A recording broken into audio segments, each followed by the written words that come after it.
Okay, so first of all, we got to talk about whenever you talk about New York City FC on the road, you got to talk about venue, right?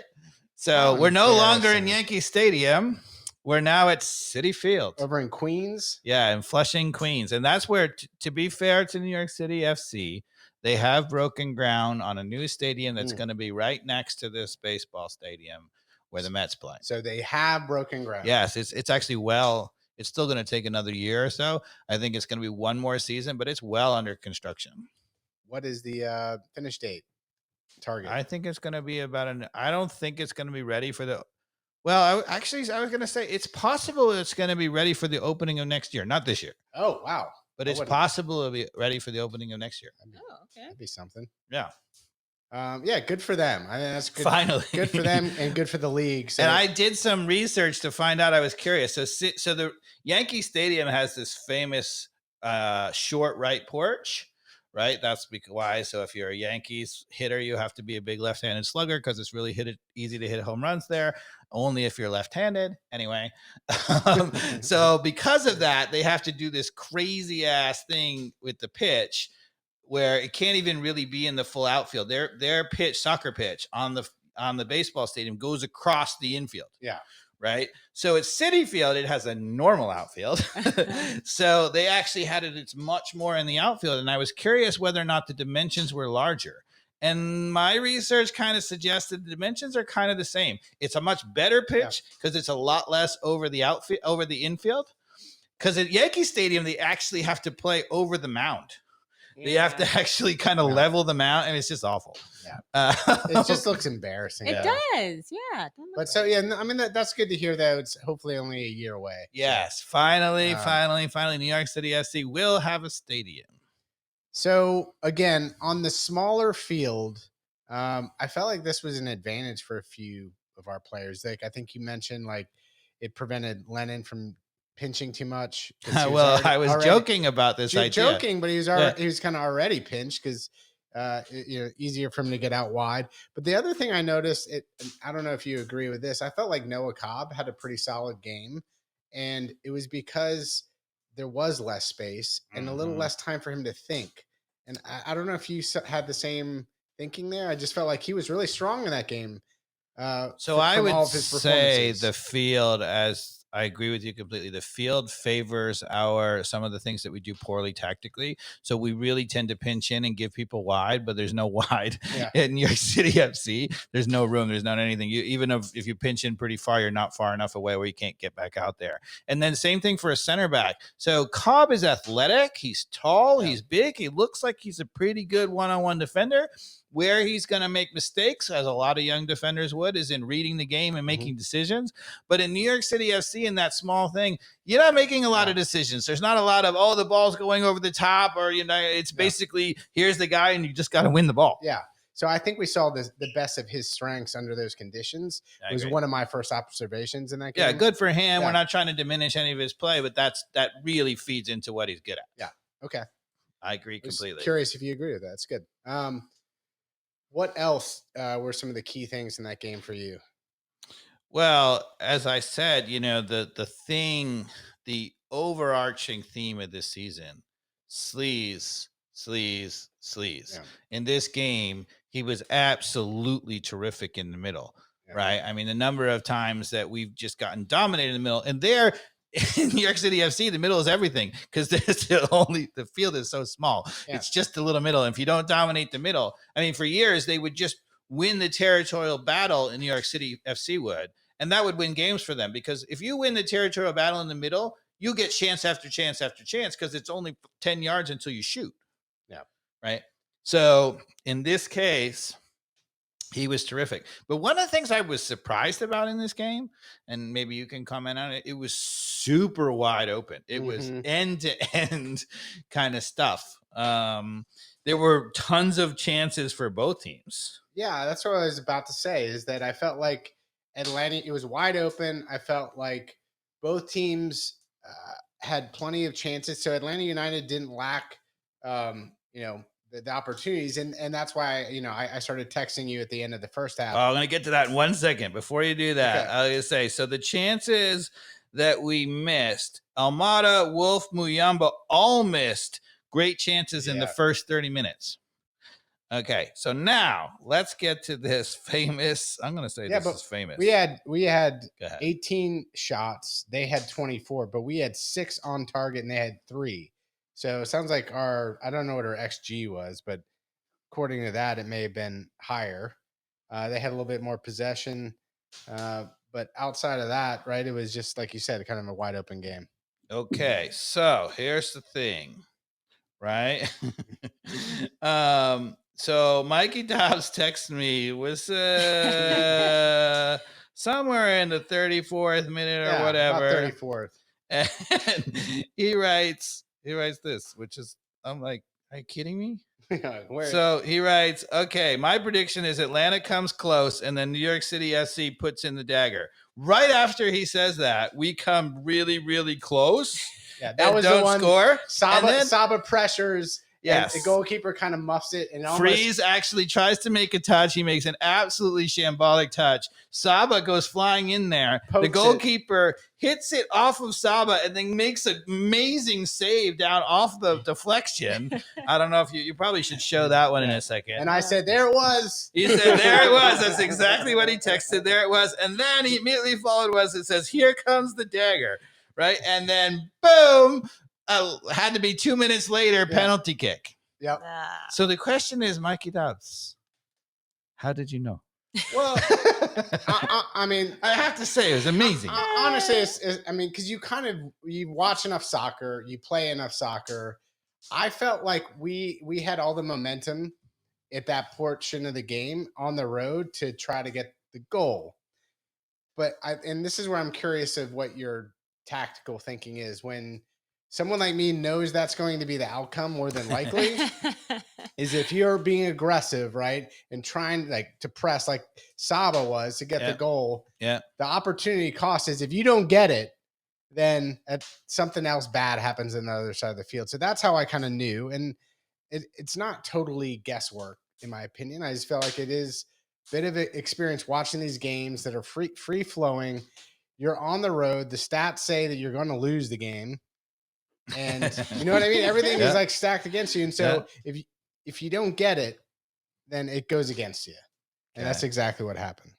So I think it's a little after this is when it actually happens. So you can find it for it. So first of all, I will say is after this set of texts, I immediately, here's the play. Oh, is this it? Okay, hold on. All right. You can hold on. We're going to show it in a second. But so I immediately texted Mikey Dobbs and I said, okay, may I please have a lottery number? and to my chagrin, no lottery numbers were forthcoming, Mikey Dobbs, because I was like, dude. I like the scratch off. I'm not much of the big game lottery person. I was like, I'm about to be a freaking millionaire because Mikey Dobbs knows everything, right? It was one of my better. Oh, I didn't know that was the same. It was one of my better real-time predictions on the text thread. Okay, so we're gonna show the clip now in just a second. Oh, the same one? This one? Yeah. All right. So New York City passes it back to the goalkeeper. He tries to make a touch. He makes a terrible touch. He kicks it off of Saba. It goes back towards his own goal, and he gets back with a palm to save it. That was a great save. It was an amazing save. So that's the one.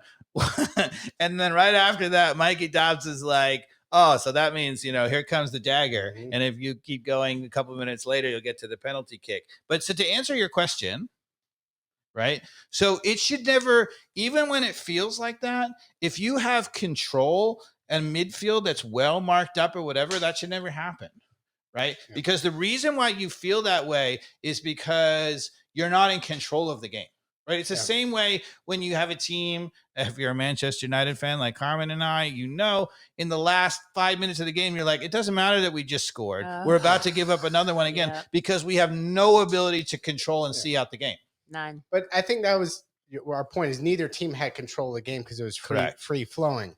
And is that a part of it? It's like, is that the naive part of Pineda not having a different strategy going into this, knowing the stats, knowing that we can't just be free flowing, Saba attacking, pressing, like we have to play something different because it's not working. It's not producing wins. And you have to change something up on these road games for us to figure out way to get the W. I think you just said the most important thing, which is road. Okay. So one thing that we're doing this year is we're not quite possessing. Under the early Pineda years, we had the best possession team in the league. We had sometimes at 60%, right? Or 57%, 56%. And you don't need it. There's so much attacking play, particularly at home, right? So you get on the front foot and you can be a little bit open and you can win those games in the big stadium of Mercedes-Benz. You got to say, look, if we can get times to run at you with pace, as you just saw in the Chicago game, we're going to score 3 goals. And it looks like with our attack that at home, by and large, we're going to come close to scoring 3 goals against most people, right? Maybe not the very, very best, but in most people. Okay. So now here's the thing. On the road, as you just pointed out, right, you still have to say, it's a different story, right? And we've been talking about it for a long time. Pineda will never do it. On the road, I might have said, look, we've still got those attacking players. And of course, we didn't in this game because we didn't have GG, right? So fair. Yeah.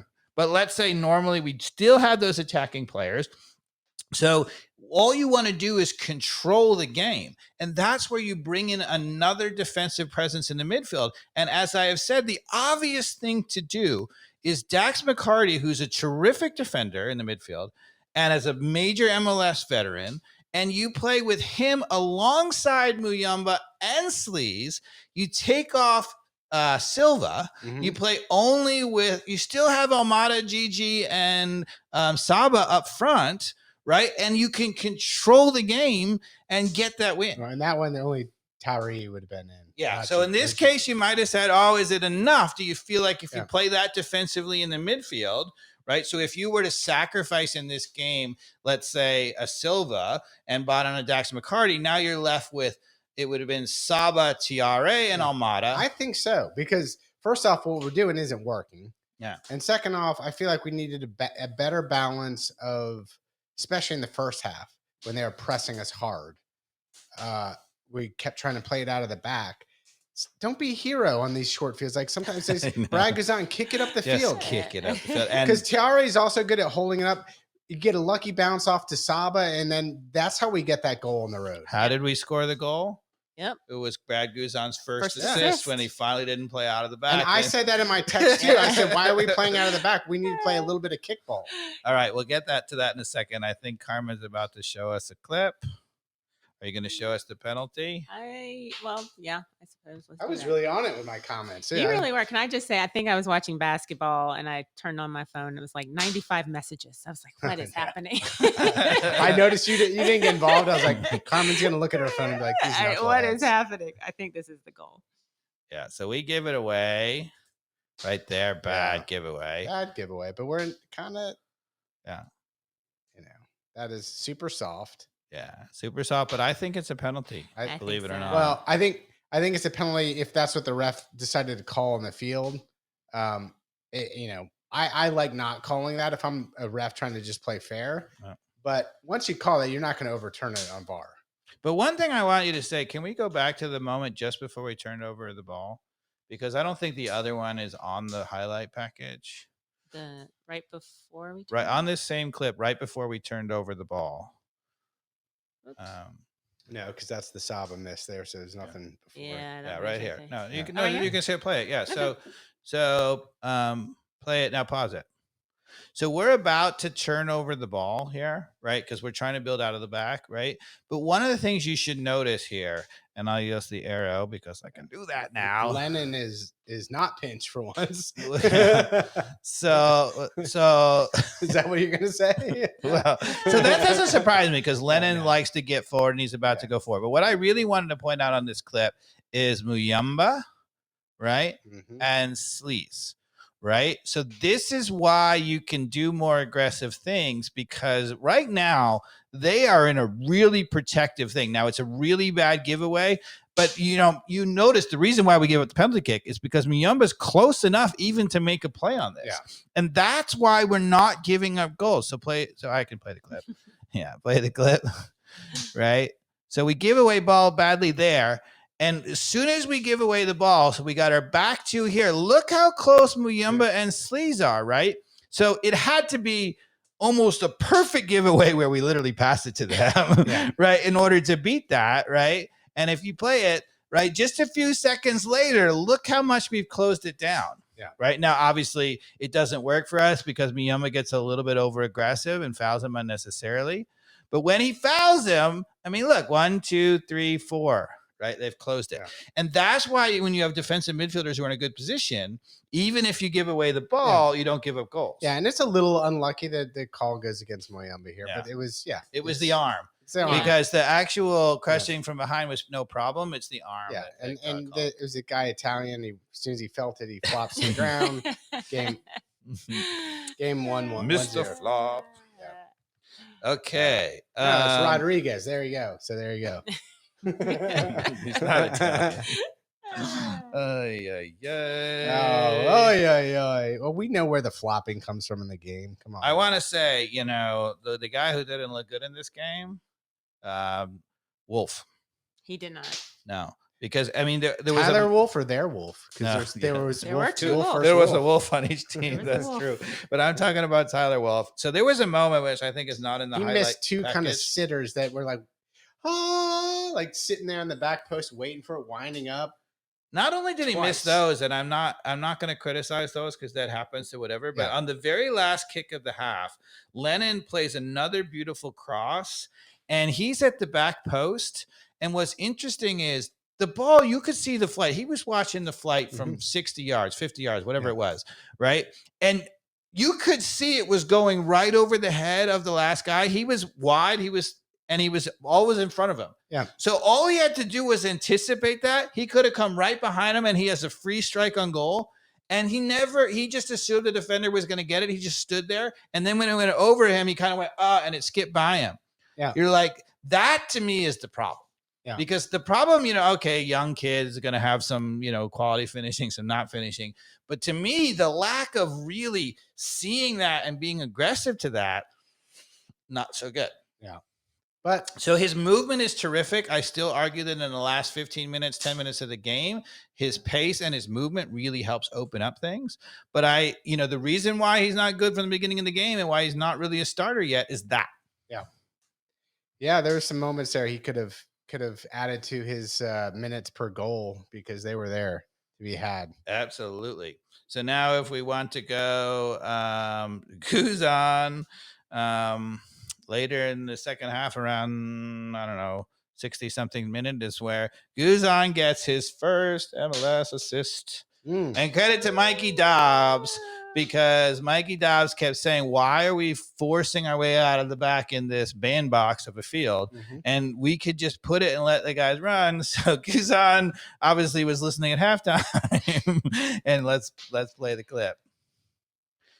He's like, so the last time he did this was at Aston Villa, I think. But yeah, he launches that one. To Mascara, the fastest guy on the field. Yep. Another great header by and Mascara. Jamal. Remember when we said Mascara couldn't deliver a ball?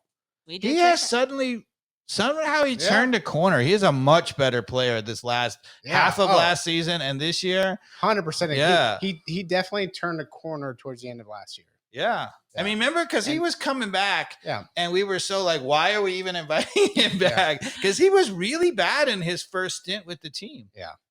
Yeah, he's definitely been progressing, which is awesome. But also you can see, I mean, again, it's fundamental to the way that we're, same thing that's happening with Lennon when he gets the way we're releasing it earlier. But I mean, that's just a long ball from Guzan. So, and now the guy who's not progressing, or maybe even going backwards. So if you go to the 81st minute, I'm sure it's in the highlight package, right? Lennon has a great cutback. He's down the wing again as he's been beautifully working with Saba. He makes a beautiful cutback to Almada, and Almada delivers a delicate ball, as you were pointing out, to the far post, to a wide open Etienne. And the commentator, bless his heart, said, Etienne made the wrong decision to try and head it back across.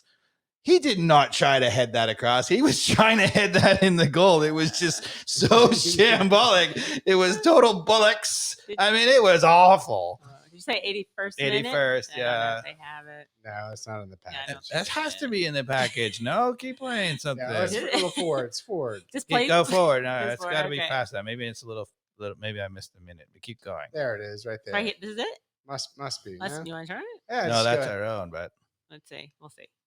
No, that's them. We'll comment on this. What happened on this part? I'll keep looking. Y'all keep talking amongst yourselves. Yeah, I can't believe they didn't have it. Maybe they was merciful, Yeah. right? Because it was an absolute. You remember this play, right? Etienne's at the far post, and he's running in. It was exactly the same position that we just saw TRA just score on, right? And he tries to hit it down into the goal, and he scuffs it so badly, it's kind of spins off his head and goes back. Yeah. I mean, Etienne has been a disaster. Yeah, he's not good. Oh, bummer. Well, I mean, again, maybe we shouldn't be so harsh because, we kind of said at the beginning that Mosquera was a disaster. Yeah, but no, we were saying that while we were saying Etienne was also a disaster. And Etienne is showing no signs of turning. I have to say, Etienne had been in the league with Columbus a couple of years, or a lot more, and Mosquera was just brand new, so. And Etienne also is playing a striker role here, kind of. Mm-hmm. Not in the. Yeah, he came in as basically for TRA as the central striker. Yeah. All right. Yeah, and then I will say, and then it's probably also not in the package, in the 92nd minute, Wiley, who has been quite good defensively this year, I mean, he gets beaten like a cone, right? It's unbelievable in the 96th minute. And they pull the ball back to the top of the 18. Maybe that's what we were just looking at. And we were really lucky that he just shot it, hit a bullet right at Guzan. Yeah, that was what we just watched. Yeah. But Wiley on that play, maybe you can go back to it. Did they show Wiley getting beat on that play? Let's see. I mean, I think so. Let's try go back a little bit a second. Let's try this and play see it. what happens. Yeah. Let's do it. Let's do it. Because the one thing that we'll say is that Wiley, who's not going forward anymore, his defending has been better. And you're like, oh, but except for now. Here we go. Oh, I mean, that's just terrible. You just let him go right by him. Right? He made Wiley look like a cone. Yeah. We're a little bit fortunate the shot was right at Guzan. But anyway, so I'm not picking on Wiley. I think he's been terrific so far. I don't understand this Pineda, keeping him in handcuffs and never going forward, because we went from him going forward every single play on airplanes to now him never going forward. Yeah. There has to be a happy medium. When's the last time he scored? It was last season. Yeah, right? he hasn't even come close to scoring. Season. Nowhere close. Yeah. Okay, so now, in the end, a draw. How do we feel about it, Carmen? I will take that draw without any GG, and who else were we missing? But I'll take a draw without GG. Yeah, I'll take the draw. And I'm going to totally disagree with you. I think New York City FC is a shambolic side. Mm-hmm. They're a mess. They're going to be at the very bottom of the table. And at the end of the season, we're going to look back at that and be like, if we can't win on the road against that team, we can't win on the road, period. Now, it doesn't say we're not going to get better and win on the road, but that was a horrible tie, in my opinion. The question is, okay, so horrible tie. What did we do tactically that made that a horrible tie? And that was kind of where I was going before, because I was like, free-flowing game. Yeah. And I think you mentioned it, right? Like you said we should have brought in Dax McCarty, played a defensive posture, which I agree with, which is why I was asking that question. Yep.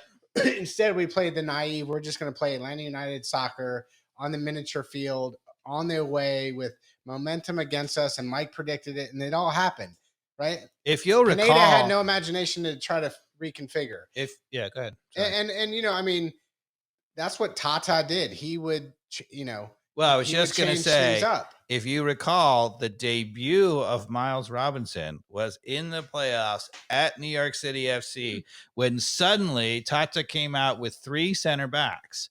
And people were like, what? Who's this guy, Miles Robinson, we've never heard of? And because of that, what he did was the equivalent of this is he was like, look, we still got, in that case, you still had Almiron and you still had, all of the players, Joseph Martinez and et cetera, right? And so he said, look, all we have to do is clog it up. They're going to try to get a lot of shots from the top of the 18. And if we clog it up in that space, right, then they're not going to score and let the other guys do the rest. And we won that game, right? So that to me is a much better tactical. Now, I would have said, if we play New York City FC on the road, again in a regular stadium, right? Then I might have said, look, we're a better team, particularly if we didn't have any injuries, right? Which we did, right? But if we had our full squad, Right.